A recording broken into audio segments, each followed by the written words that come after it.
Hi there, and welcome to Ian's Engage channel. I'm Ian.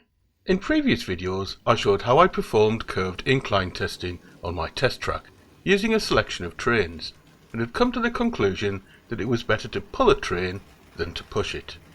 In this video I'm going to show how I discovered an unexpected derailment issue when running a rake of small wagons across a series of first radius SCurves. Those that have watched my more recent content will know that I've had a couple of test tracks this year. Each test track has featured sidings containing double or treble first radius S-curves. The reason for including these on the test track was twofold. First, I wanted to check out which locos were capable of traversing the tight alternating curves, as double first radius S-curves are in the track plan for the Ledgetown Quarry Marshalling Yard on Shelfington. While these are intended to be traversed predominantly by small shunting locos, it would be nice to know which other locos could handle them. Secondly, I wanted to use the tricky combination of curves during loco and rolling stock reviews to report on how nimble they were at traversing conditions that I suspect are present on many smaller layouts. Anyway, while I was compiling footage for my curved incline testing videos, something rather unexpected occurred.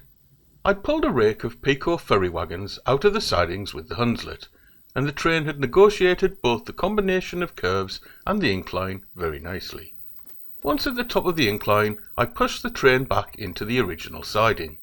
I must admit that I wasn't paying complete attention to what I was doing, but was surprised when I heard the sound of derailed wheels coming from the train. This could have been for a number of reasons, but I assumed it was because of my lack of attention to the train's speed. I re-railed the train, pulled it back up the incline, then pushed it back into the siding, this time at a much reduced speed. I was completely shocked when the ferry wagons derailed again, so I began to investigate the cause. I started with the track itself. Did I have an unruly rail joiner, or a misplaced track pin impeding the train's progress? Well, no, the track looked good. So what was next? The most notable thing was that pulling the wagons out of the sidings was fine, and it was pushing them back into the sidings that was causing the derailment issue. Because the train was being pushed and the wagon couplings were in compression, I wondered if the buffers were binding against each other on adjacent wagons as the curves were negotiated. However, on close inspection, the buffers didn't seem to be anywhere near each other, so that wasn't the issue.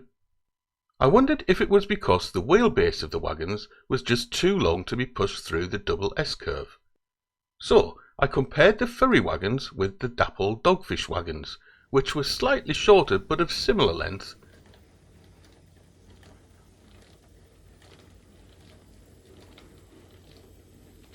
but the dogfish wagons ran over the track work fine.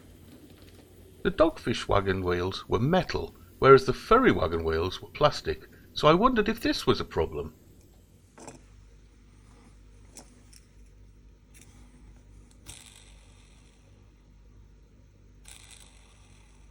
I checked every single ferry wagon and made sure each wheel set ran freely within their axle boxes, and that none of them were sticking.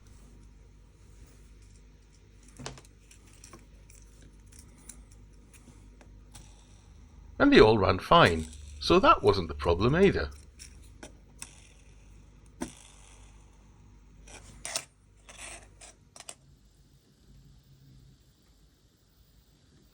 Next I tried the wagons in different positions within the rake.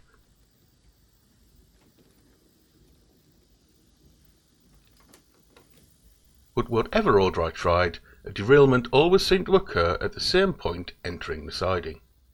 Next, I decided to compare the couplings on the ferry wagons with those on the dogfish wagons. The dogfish wagons were fitted with NEM pockets, which allowed for a slightly wider range of lateral movement than the ferry wagon couplings. But the difference was minute, and I didn't think that this would make any difference at all. I pondered the problem for a while, running the rake of ferry wagons back and forth, paying close attention to where and when they derailed. From simple observation, what I thought was happening was that as three wagons were pushed into a double S-curve, they occupied all three sections of the S. This meant that there was a twisting effect on both couplings of the middle wagon, but in different directions, meaning that the middle wagon wanted to go left and right at the same time. This phenomenon basically leads to the middle wagon simply being tipped off the track. Hang on though, why wasn't this happening to the dogfish wagons? It suddenly struck me that the dogfish wagons were a couple of grams heavier than the furry wagons, and as such, the downward force due to their mass may be overcoming the twisting force that was trying to tip them off the track. So, I gave the furry wagons a load of 3 small copper wood screws each, and tried running the rake back into the siding again.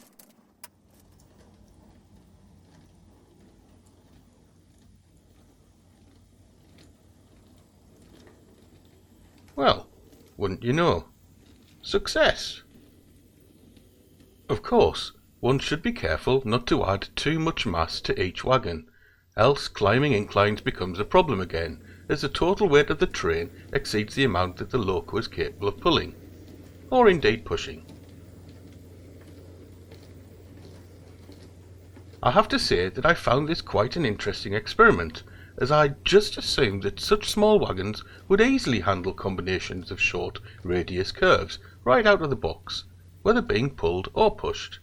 For clarity, I'll reiterate that the derailment issues only occurred on double first radius SCurves when the train was being pushed, but still, I suspect there are plenty of small layouts out there that have this type of configuration.